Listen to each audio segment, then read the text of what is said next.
You said that what'd you say just a minute ago? They had to wait and save their money before they even thought of a decent home? Wait for what? Until their children grow up and leave them, until they're so old and broken down that do you know how long it takes a working man to save $5,000? Just remember this, Mr. Potter, that this rabble you're talking about, they do most of the working and paying and living and dying in this community. Well, is it too much to have them work and pay and live and die in a couple of decent rooms and a bath? Anyway, my father didn't think so. People were human beings to him, but to you, a warped, frustrated old man, they're cattle. Well, in my book, he died a much richer man than you'll ever be. Hello, listening people. Ho, ho, ho. Okay, you're calling me a ho-ho-ho straight off the bat. Wow, Bartek, my name's Ryan, but you can call me whatever you like, I guess. I guess it's the holiday spirits time in which Holiday. Oh, right, Yeah. right. My last name's actually Slewinski, but that's fine. Ho Lewinsky. So we are spitting Polish likely because we're always spitting and we both happen to be Polish. And it is the holiday times. It is that time of year in which we talk about a festive type of movie for our movie discussion podcast. Bartek, our show, Pictures Powwow, makes it that we have to decide a movie that has come recommended. You this year have fallen on to the Christmas movie / holiday film, and what one have you picked for us to get into this week? Yes, after so many years, I have finally broken my streak of not watching It's a Wonderful Life to watch it for the first time and recommend it for the show. Yeah, and can we talk about how you almost didn't recommend it, and how I had to remind you that you brought it up on the pod before? Yes. So what was the story there, Bartek? So I believe last year, because I've had it be a running thing ever since like our first year of doing the show, that I have this copy of It's a Wonderful Life, and I still hadn't unwrapped it from the plastic sleeve that it came in. Yeah. The wrapping. And I guess last year, I didn't actually double check this, but last year I guess I said that I would pick it this year. In a manner of speaking, I said it was my choice last year. You chose Tokyo Godfathers, then I chose Jingle All the Way, and I made a big deal like, oh, I'm picking a Christmas movie that we all know and love that I know you for a fact haven't actually seen, Bartek, and you were like, ho, you're finally choosing It's a Wonderful Life. I can't wait to discuss it. And I'm like, no. Oh, I said that. No, I'm doing Jingle All the Way.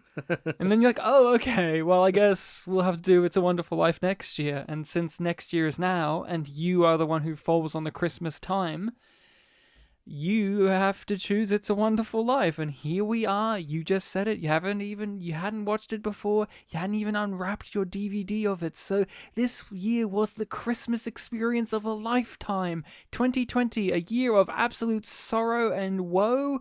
And here we are going to cap it off pretty much with a Christmas classic, dare I say. Mm-hmm. Well, Bartek, I have seen this movie before. What? I know, it's a shock. So I don't have that cool history that you do. I, like most people, saw it on television at some point, and it's just always kind of on, and I've seen it a billion times. As you know, I'm a bigger fan of older Hollywood than you are. I've seen more of it, and I've seen more of Jimmy Stewart. We talked about that in our Harvey episode. You really haven't seen much, if anything, of Jimmy Stewart's filmography. Maybe a Hitchcock here or there, but really nothing of his more wholesome appeal aspect, the more iconic imagery of Jimmy Stewart, which is this movie practically. What I'm saying is you just never seen this movie, so yeah. i.e. you've never seen Jimmy Stewart at his best. Yeah, so this year I've seen Harvey and I've seen this now. Yeah, I mean, what's the next Jimmy Stewart one we've got to add into your Infinity Gauntlet? So, Philadelphia Story, I guess. So we'll go there. But, so yeah, I had seen this movie before. For the listening people, if you have not seen this movie, we're going to be talking about it in depth with spoilers. So this is your chance. Go see it. It's available to watch. It's just one of those movies where just go see it. We're going to talk about it. Even Bartek knows that this is one of those movies that's so iconic that without having seen it, you've kind of seen it because it's been referenced and regurgitated throughout all of pop culture. Yeah, that's why I bought it. I was like, oh, I've seen, like, not parodies, but, like, Rip-offs, satires, adaptations, plot takes of it. This is the modern equivalent of a Christmas Carol, basically. Mm-hmm. Right? Where it's one of those classic stories that has just been done time and time and time again, where you could say it's lost some of its original meaning, but really, we'll talk about that with the actual movie. I want to discuss straight off the bat, Bartek, I just want to get this out of the way. How distracting was it for you watching this movie and being reminded that 70s show did this for a whole entire episode? Yeah, when I said that I bought it because I knew of the plot, that was one of the things that I have seen of it, yeah. Yeah. I wouldn't say it was distracting, it was just one of the examples I went to in my head.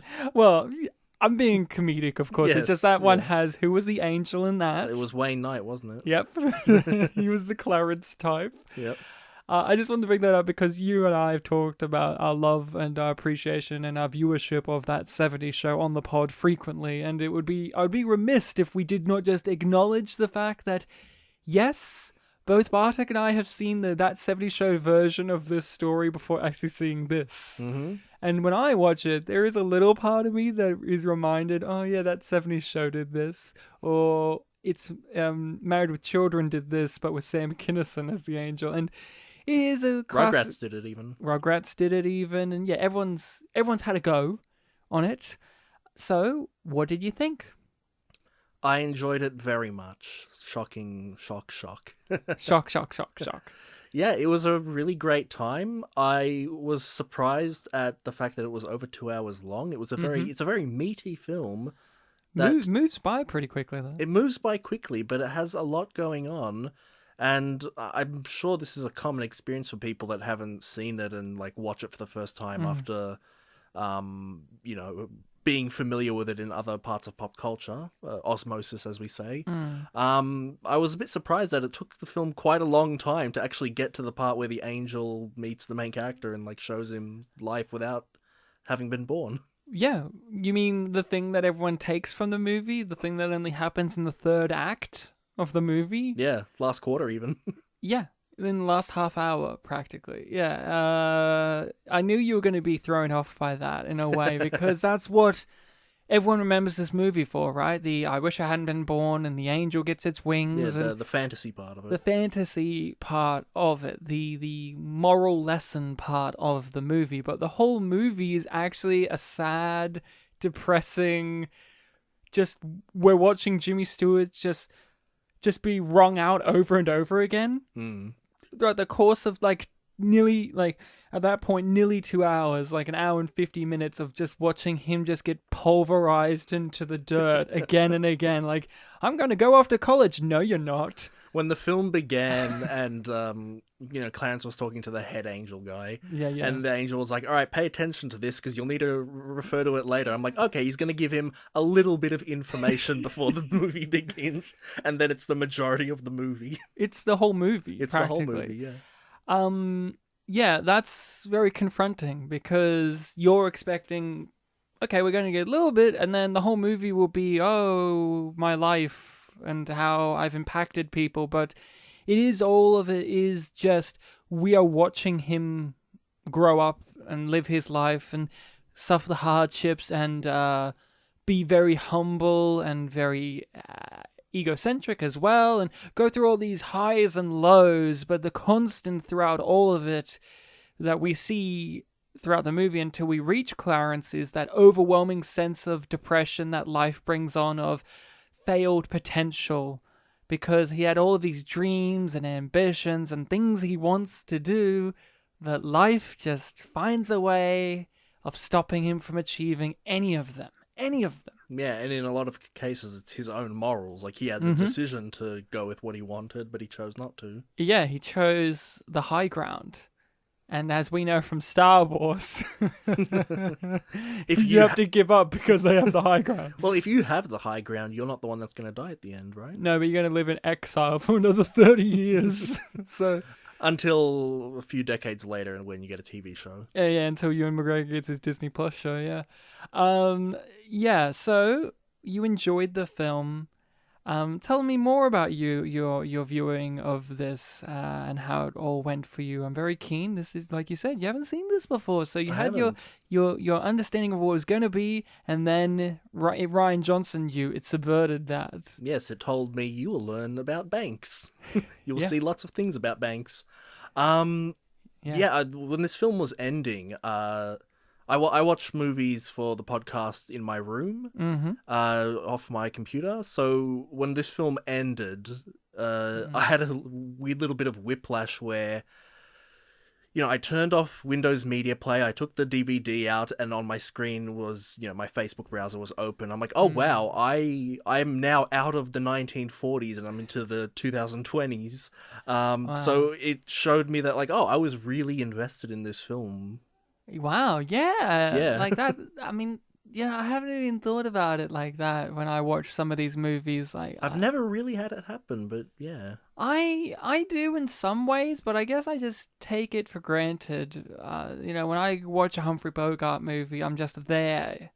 This movie, I didn't have that as strongly. I guess in minor ways, I kind of more noted just technical things that we just don't do anymore, and some of the technical missteps of the movie, just some weird abrupt cuts and whatever that you wouldn't see in a movie now, and that kind of thing. But this movie is very engrossing. You really get into his life and really understand the headspace of our main character, with also the understanding that there's some overwhelming looming threat over our main character, because the movie opens up with everyone praying on behalf of him. Yeah. And the context is of this angel who's a little star at the beginning, who's a fuck-up loser that nobody likes, Clarence, who has been so bad he hasn't got his wings in 200 years, and it's treated like a joke, is just being dispensed. Oh, this guy is going to kill himself. You got to stop that from happening. And then the whole movie is just the events leading up to the pushing point. He's the breaking point of why this nice guy Jimmy Stewart character wants to end his life. And that's always kind of just lingering in your brain just a little bit. Sometimes you'll forget about it because the movie's just like, Jimmy Stewart. Here he is pretending to be an 18-year-old. Oh, what a fun time. And he's not giving her robe. Oh, how fun. And then the movie will have something like Mr. Potter. He's just like, your dad was a loser and I'm alive, so fuck you. And you're like, oh yeah, that's right. This movie's about someone who's going to kill themselves. Yeah. Or someone's gonna need help. Someone's going to need help. Divine help. Yeah, divine help. So you got really sucked into the world of the movie. That's great. Yeah. I mean, again, when it began and it said, like, okay, pay attention because this is going to be related to later, I was already noting all the, like, things that were happening because I thought, like, okay, we're going to go over all this information again. So with that strong level of focus over a period of, like, an hour and a half, I was just connecting everything, like, oh, okay, I can see these elements are going to lead to this depression, this idea that he doesn't want to live anymore, or well, I the knew burdens of life. the burdens of life, that he wished that he'd never lived at all, rather. Yeah, one of the things I really appreciate about the movie is with a lot of these type of movies where you're watching a whole entire character's, life practically, you're watching them age in front of you. Definitely his adulthood, yeah. Yeah, definitely his adulthood. But, the film starts out with him being a kid and he makes several important decisions when he was a child. And we could see other characters when they were younger, like the other children who eventually wanted his wife. And then there's like the town whore. And Sam is there. And you get, or he's mentioned at least when they were kids. And the brother. And you get all of those. And then obviously the adult characters, like, his dad being an important figure who's only really in like, 5 minutes of the movie, if that? Oh, yeah, if that. But his dad, and this is what I mean, is this film does a really great job at making these little details, like him being deaf in one ear, and really expanding upon them and making it feel like this is a real world with real people, even with this mystical divine element that is presented at the very beginning of the movie.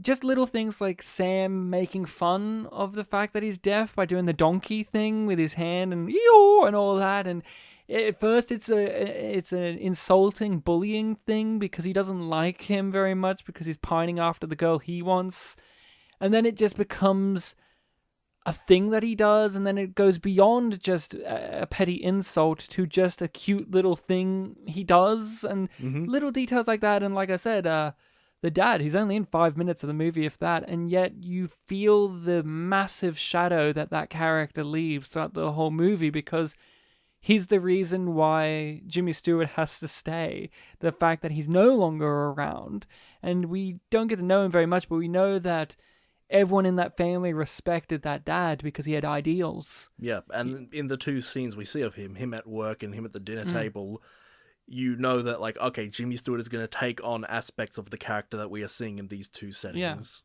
Yeah, and even though the uncle character, for instance, Uncle Billy, right? Even though he's in the movie far more prevalently, the father leaves a far bigger impact in terms of the story because he really affects Jimmy Stewart, right? He really affects all of those characters, and his loss very early on is the tipping point to, all of the despair opening up as the movie goes on, and all of the joys and hopes as well, because this isn't just a depressing movie. I mean, it is very depressing. All the depressing stuff is layered in the fact that the main character is making sacrifices so that other people can be happy. Yes, it is self-sacrifice. Yeah. He is sacrificing all of these things in the needs of others. What were some of these little details or little touches that you appreciated in the movie that helped add to that overwhelming sense of you feeling that this is like you're being transported right there? Going back to the whole world building thing, the fact that we have a bunch of characters who constantly keep reappearing. Like we have the Italian guy that owns the bar, we have the cop, we have the taxi driver, they have the old druggist. The pharmacist guy. No, druggist. Druggist. Never forget that they were all druggists. And they have scenes where they sometimes more significant, sometimes less. Like the taxi driver, they bring up the fact that he had his papers for the loan, and they talked about him a little bit. Yeah. And then in other scenes, he's just there. So you get like these two levels. The police officer, you see him at work sometimes, and then sometimes he's the one, singing on the honeymoon. Just really building this sense of community so that in the climax, when everyone comes to help him, it is this very triumphant thing. But even before that, even when he is in the midst of his depression, like when he's at the bar and he gets punched out, even though this is meant to be him in like his lowest moment, and he deserves being punched out, we as the audience know that he brought that onto himself in a way. Yes, but even in that moment where he's at his lowest, you can still see that everyone really likes him and are on his side. It's just that they currently do not have the means to, make him happy. No. And in a more darker, maybe more mean-spirited film, a scene like that one at the bar where they back him up might just have them be a bit more, in the background, because that would clash with the tone that we're going for. He's in his darkest moment. So you have that bit of optimism there, even in the dark moment. And it works too because we feel like we know each one of those characters in that bar, and because we've met them in some way, shape, or form, or we know, even if we ever met them, we know that their lives have been affected for the good because of him. He's given them homes, he's helped them out with money, so when he gets punched out and he's on the floor and people gather around and want to help him, it feels genuine. It doesn't feel saccharine. It doesn't feel forced or phony, because since we are watching this guy's life, we have an understanding of how much he has affected everyone around him because of his self-sacrifice and because of his morals and values, and that he's not a money-hungry, driven person like Mr. Potter. And a moment like that, it really does add up. The things add up. Yeah, even if they were thinking in that moment, like, oh yeah, he deserved to get punched because of some reasons. Like, I still like the guy. Well, yeah, I mean, he's Jimmy Stewart. Yeah. I mean, we've got to say it. that's the gold in the movie, right? It's Jimmy Stewart. I mean, you can't not like the guy. I mean, I've seen him play despicable characters. I've talked about this before, but he has a big legacy in film, and one of them is he was on a western. He was the bad guy, and it's iconic for breaking the rules of the poster is of the good guy being punched in the face by the bad guy, Jimmy Stewart, and usually it's the other way around, but because it was that type of western and it's Jimmy Stewart being the villain and he was really good at it, but most of the time we associate Jimmy Stewart with being the wholesome, nice, just radiates charm, an old school charm, that really kind, gentle guy. And the modern Jimmy Stewart is like Tom Hanks, right? That's who our equivalency is in the modern age. Yeah, I think so. Really great actors. They can play scumbags if they want, but we will forever associate them with their more upbeat, positive roles. Jimmy Stewart will always be associated with this movie, right? In some way, shape, or form. And for people our age, and maybe for most people, Tom Hanks will be Woody. Yes. He'll be Woody. Mm-hmm. I'm sorry, Tom. You'll forever be Woody. I know you've won Oscars for not Woody, but he'll forever be Woody. In Borat 2, he was just himself. He was just himself. But, well, is there a difference between him and Woody, really? Well, they have the same voice. Exactly. Or is that just his brother, Jim? Only in the toys. And the video games. And the video games, yes. Pretty much anything that isn't the movies, it's his brother. Anything that isn't a numbered movie. Yeah.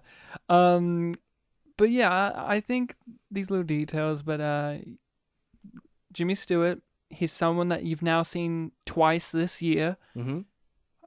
How was he for you and his effect as an actor?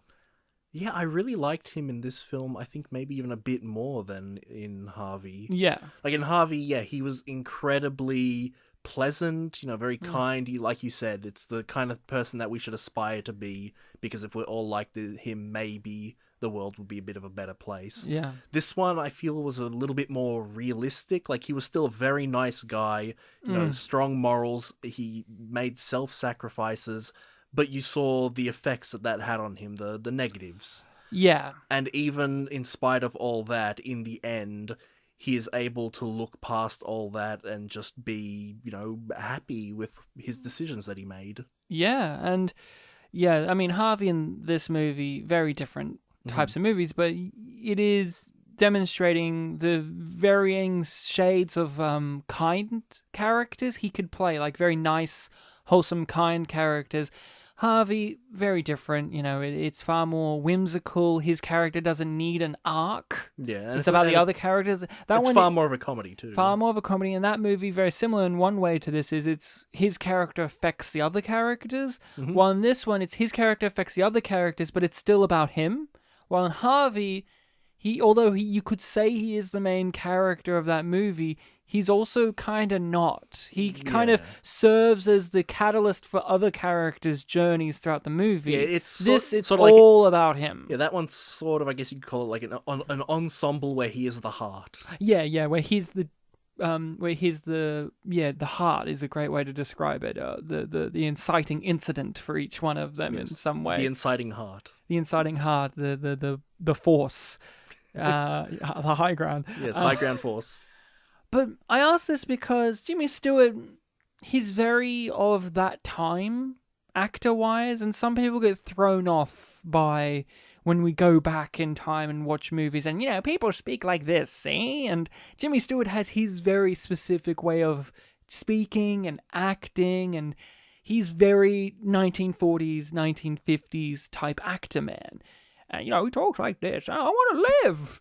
And that could throw people off, but obviously he still has a legacy, he still carries on, and I was just curious of what parts of that were present for you as someone who hasn't really seen much of his work. What about his presence really hooks you in, even if he still does have that kind of of the then time period acting, which is a little bit alien to some modern audiences of our age in particular as well. Yeah, it's definitely something I'm aware of, but not too familiar with.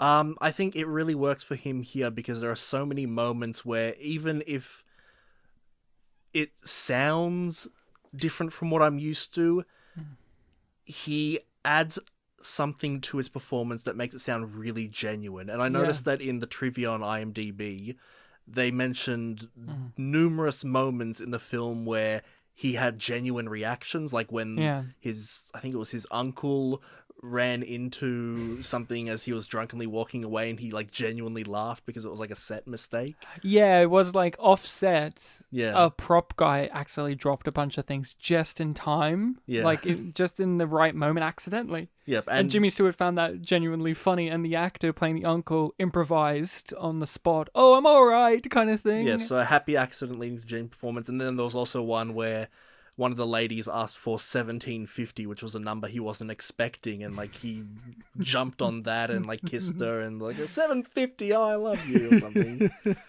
Yeah, he's putting his all into it. And I guess if you do want to say that there is a sort of simplicity to acting of that time, you can also say that there's a comprehensibility there. So it's not like, what is he doing? What is he doing? We know how he feels, and it feels, good to watch and engaging. I think with Jimmy Stewart in comparison to some other actors of that time period, like I love Humphrey Bogart, right? Humphrey Bogart is very of that time, the way he speaks. Yeah. Edward G. Robinson, and they're very parodied, and Jimmy Stewart has that too. He has that drawl, and what I think works about him in comparison to those other ones are, and I love Humphrey, like I said, I love Peter Lorre, Sidney Greenstreet. He has that warmth that transcends beyond to the point in which whatever kind of stiffness or coldness that you could feel from those other performers of this time period doesn't exist as strongly, if at all, with Jimmy Stewart, because he just emanates off the screen warmth. In a movie where it's snowing for the whole entire time, you don't feel that it's a cold movie. Like, you don't feel like, how some movies you get that sensory feeling of, ooh, like, because Jimmy Stewart is just like, oh, here I am, I'm running around, and he's just such a warm performer that he radiates that off the screen. And we see that with a lot of actors still today. Like I said, Tom Hanks, he does that too. He does that very effectively, and there are just some actors that's their natural abilities, and others have different types of abilities, and some of them will just transcend the time period of the movies that they were made. Even if the movies themselves are dated, some performances will forever ring true as time passes on. Like, I love Taxi Driver, but Taxi Driver is a kind of dated movie filmmaking wise, but Robert De Niro's performance at the center of that will remain timeless. Mm-hmm. And same with Michael Douglas in Falling Down, for instance, right? That movie's very of its time. But Michael Douglas in that movie, he has this energy he brings in, and those are very different extremes to what Jimmy Stewart's doing in this. But Jimmy Stewart has a kind of energy that just will remain timeless, and hence this movie still carries on, even though it's from the 1940s. Yeah. People still watch this movie all of these decades later. Yeah, I was thinking about that. It's like 70-something years almost at this point. And, even though probably all of the adult actors in this film are no longer with us, I'd imagine, their legacy has remained in our present. And even for me, just on my DVD shelf, I haven't been touching it, but it's been there waiting. And yeah. Did you have okay, so we talked about things that you weren't expecting. What were some genuine surprises in the narrative that just came at you? Because, like we said, you knew the end of the movie, but the journey leading to it... I knew the general idea of what's going to happen. I didn't know the specifics. I didn't know that we were going to have, like, an antagonist figure. Mr. Potter. Mr. Potter. Pottersville. Yeah, he was an entertaining villain, very capitalist. Wasn't he? He was great. Yeah, he was.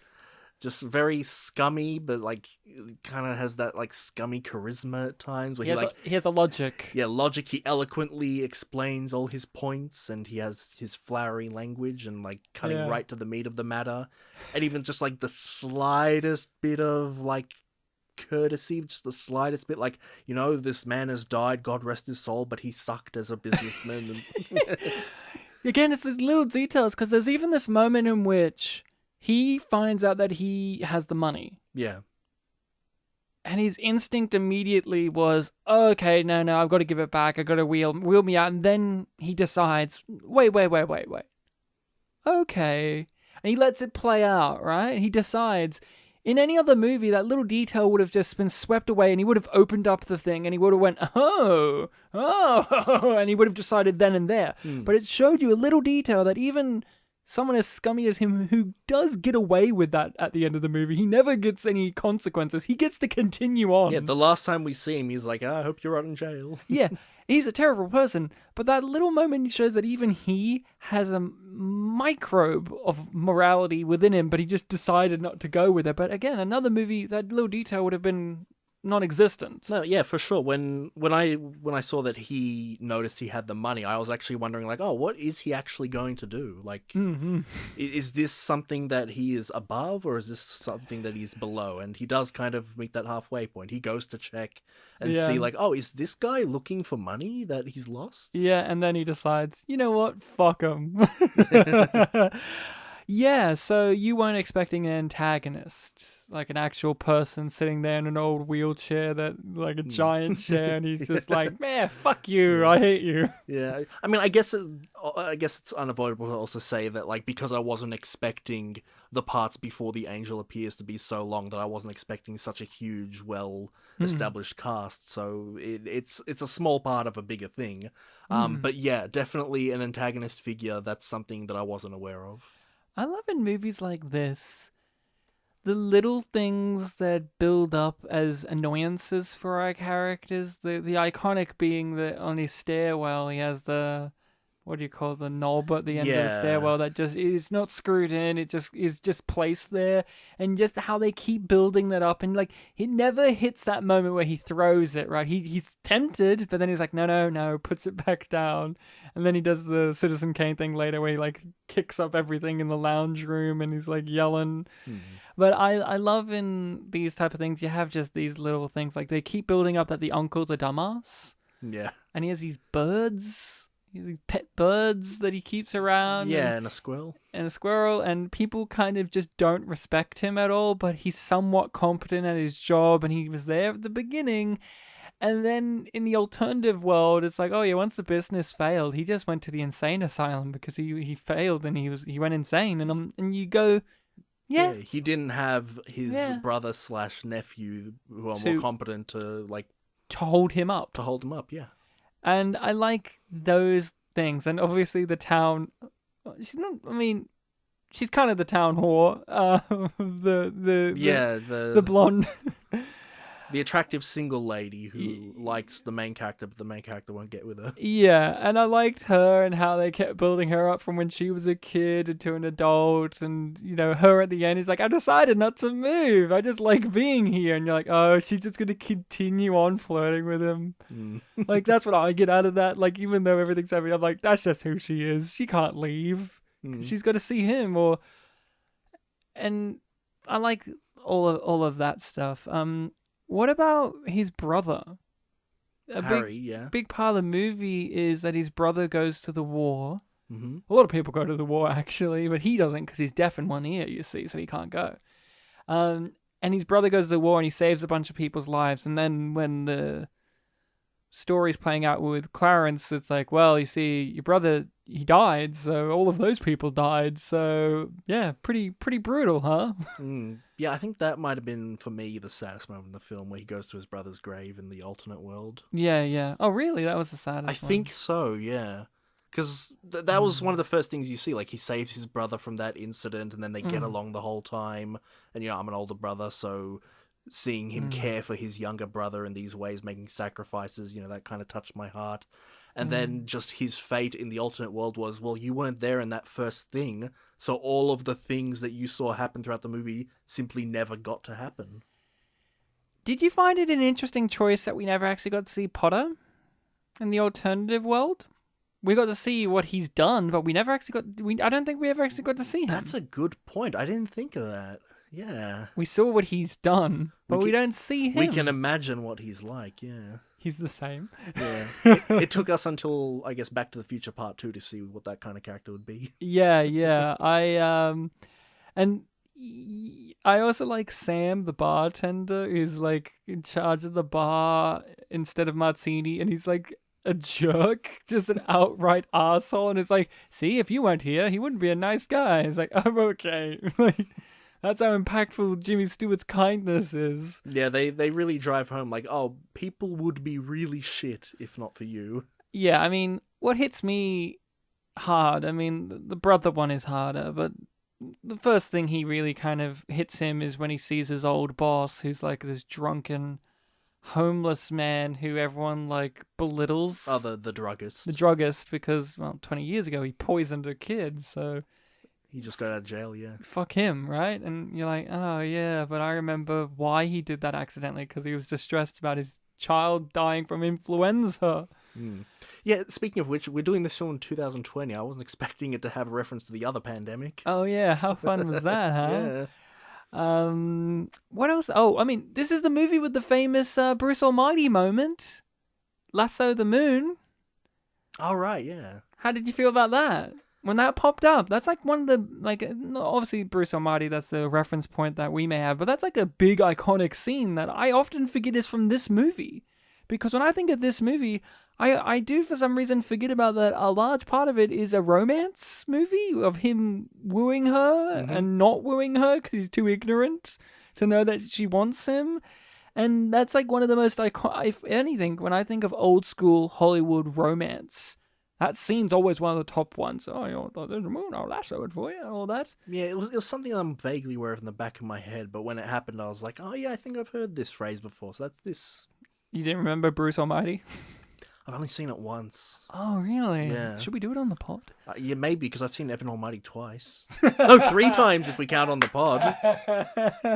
You're one of the few people who've seen Evan Almighty more than Bruce. I saw it in... Yeah, exactly. I saw it one time myself, one time for the pod, one time on the pod. Right, there you go. Let's talk about Potter. I love him. I have some interesting facts about the actor. Yes. He is... his last name's Barrymore. Mm-hmm. Because he's the great uncle of Drew Barrymore.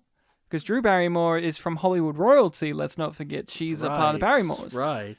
I know Drew Barrymore doesn't have connections with her parents anymore. Like, at a very young age, she kind of separated off from them and made her own production company, but that's her great uncle. He was genuinely in a wheelchair. He had, like, arthritis or something, so from the 30s onwards, he's in a wheelchair. Yeah, that was in the trivia. He had arthritis. So he's one of the few actors of this, of the golden age Hollywood that was actually given work and actually accommodated his disability. And they wrote roles with that in mind. So isn't that interesting to think about?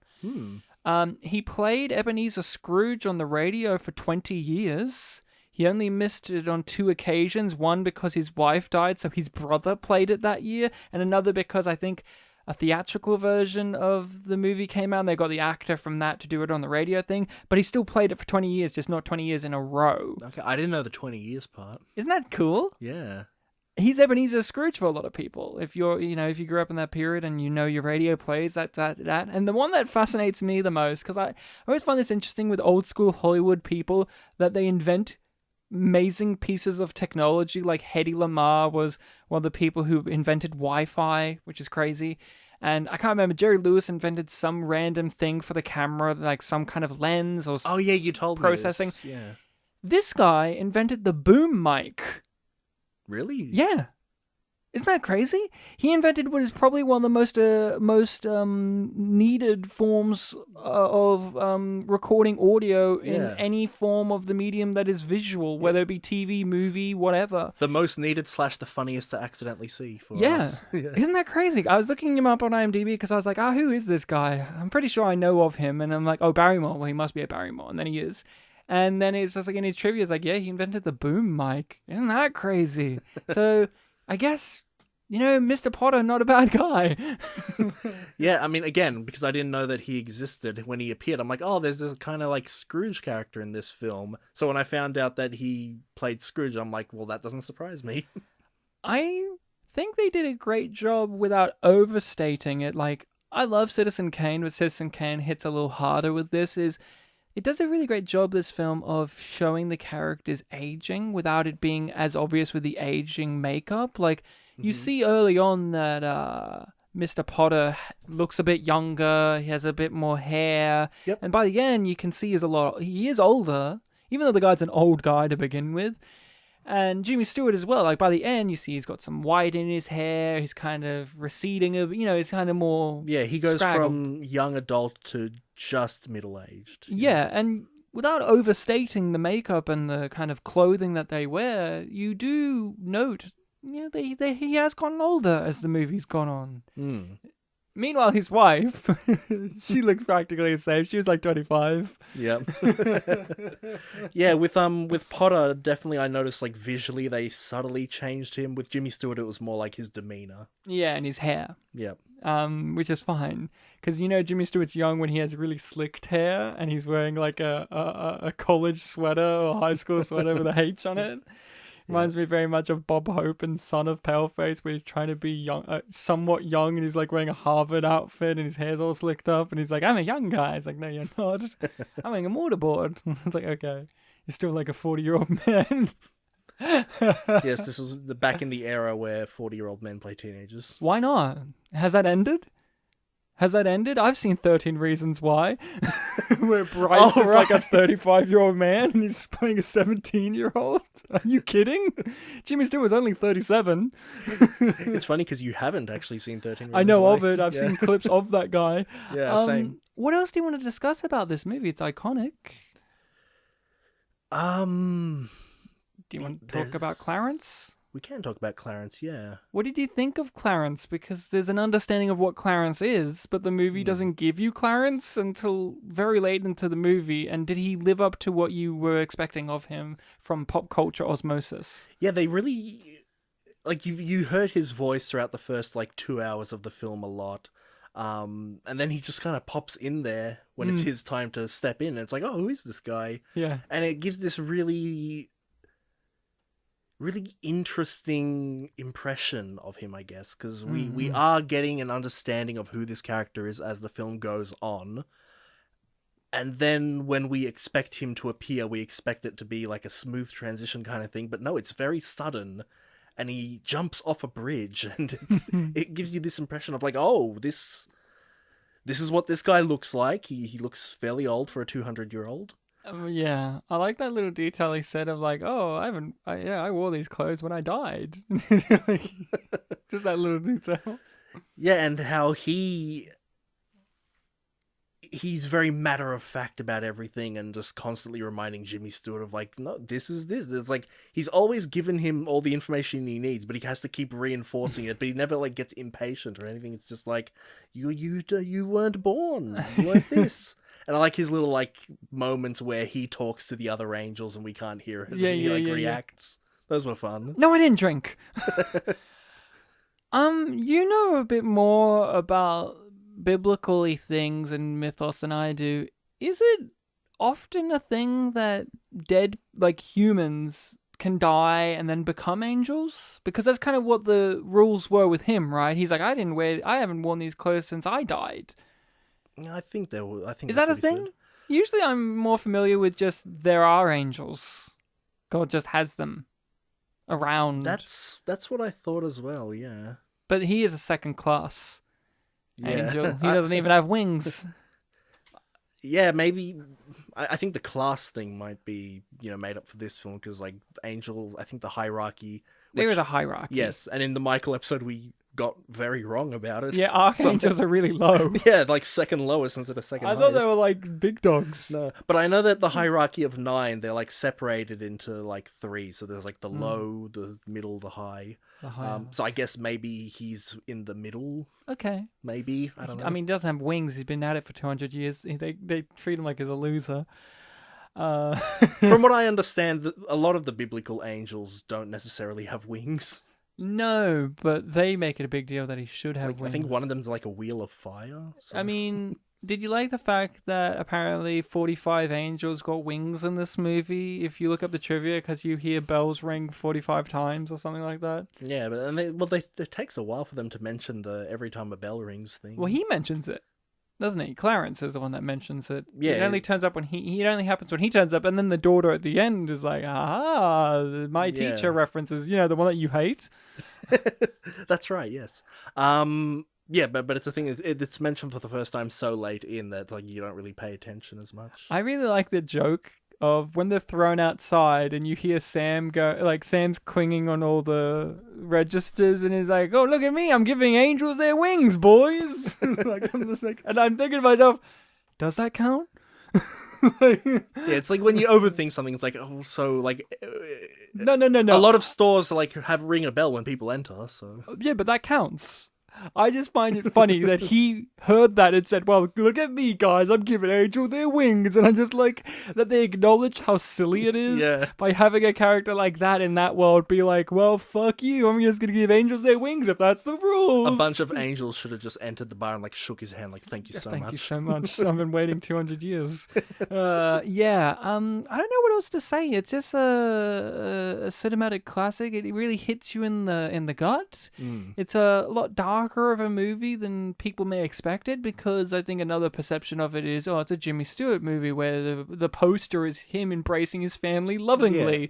And that it's like made for children. Yeah, and it's made for families, and it's a sweet-natured movie, but it's actually like a sad, depressing, still upbeat and heartfelt, but it's a very dramatic movie. It's a very hefty, very philosophical, very emotionally draining There's movie. a part where two characters make violent love to each other. Oh yeah, you wanna mention that? I just did. Well, you want to clarify that? There's a part where one character had violent love made to them. Okay. And she tells her mother about it while it happens. Oh yeah. That was very funny when I love her mother just being like, "What's he doing here? Tell him to leave." Yep. So there's a character in this film. It's the character. It's the wife. Yeah. In the scene just where they're about to get together, the mother is yelling like, "Oh, what's he doing here? What are you doing?" And she says to her mother, "He's making violent love to me," which I guess back then was meant to mean like they're being very romantic with each other, and it's. I thought she was just genuinely just trying to be snide to her mother, because her mother is a very catty lady who wants her to be with the Sam guy. She's even like listening in on their phone call, and yeah, I thought that was just her winding her mum up. I mean, it was. I did take it as a joke, but I mean like the meaning of violent love. Well, yeah, I mean. He did take that robe off of her in the movie as well. Well, that was an accident. Oh, well, but then he made it not an accident by not giving it back. Well, the police will take his side. It's fine. No, the police will take. I love. I'll tell your mother. Oh, well, she's all the way over there. See, Jimmy Stewart is he was a very funny guy. As you saw with Harvey, and see with even this movie, he had a great comedic sensibility without for sure making it a comedy necessarily. Because this movie isn't a comedy, but he has some comedic chops in the movie that is demonstrated. I guess one of the things I want to ask is, were there some moments in the movie that you recognize, but again you didn't realize that were from this movie? You're like, oh, that's from this. I think actually, the "every time a bell rings" line. I know I've heard that somewhere, but I didn't know what it was from. What about? I always forget, but for some reason I always remember too the classic. I referenced it before. I want to live again.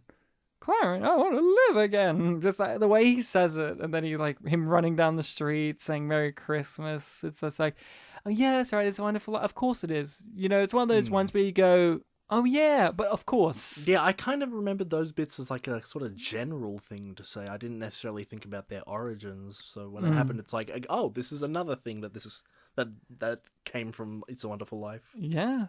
I think that's all I've really got to say about it. It's a cinematic classic for a good reason. As I mentioned last week, didn't do the greatest when it came out. It won some Oscars, or at least got nominated, but financially it didn't do the greatest, and its rights kind of got thrown away, and it became a TV thing where it just got played on TV, and that's kind of the major reason why it stayed, and it's grown again into this new form that we recognize it as just a classic. But really, it took an interesting road to become a classic, considering what time period this movie was made, the people who made it. Yeah, I was surprised that it's literally a cult classic because it found appreciation way after its initial release. Yeah. Like when they mentioned like, oh, it gained popularity in the 70s, it just jumped my mind back to like, oh, so that's like another sort of thing that 70s show was referencing. It's making references to something of that time, which is both a reference for us and a reference that would be, in the show if they acknowledged it. I remember there was an episode of the Batman animated series, a Christmas one, where it was a big thing that It's a Wonderful Life wasn't airing that night, and Bruce Wayne was like, what? It's one of his favorite movies, and then it like cut to the Joker, and he's like, hello there, Bats. I know you're gonna watch this tonight, but I decided I wanted to have some fun. And it's just like Mark Hamill being like, fuck you, Batman, I'm canceling your favorite movie so you can hear me talk about Christmas. And it's just like, what? I've probably seen that episode, but I can't quite remember. Yeah, Joker's Christmas or something. I can't remember. It's been a while since I've watched the animated series, but I just remember that happening where it's just like, I've stopped your favorite movie, Bats. Like, the fact that he knows that's one of his favorite movies is also a great thing. That's a good point. He doesn't know about Bruce Wayne, but he knows about bats. Apparently, Batman's well known enough that he likes It's a Wonderful Life. I mean, it's Batman, of course he does. Who doesn't? He's American, yeah. I mean, if it was Christian Bale's Batman, he would just walk into the studio and start punching the Joker. He'd be more into whatever the actual. There's a trigger. He'd be whatever the actual popular film at that time was. What, in 2008? A Christmas Story? No, I mean like in the 40s when this was released. And it's like, this one was hated, but people love this one. I loved How Green Was My Valley. It deserved the Oscar over Citizen Kane. Christian Bale's one's a hipster. All films with green in the title deserve Oscars. Oh, of course. Green Hornet. So that's an unappreciated masterpiece. Seth Rogen's Green Hornet, and Seth Green deserves an Oscar all the time. Just every year they should give him an honorary Oscar for existing. They should give him a retroactive Oscar for being in Scooby-Doo 2: Monsters Unleashed. That was him? I thought it was Will Smith. No, it wasn't Will Smith. I know you want it to be, but it wasn't. But you know who the villain was? Marky Mark and the entire Funky Bunch. So that's it. Would you recommend this?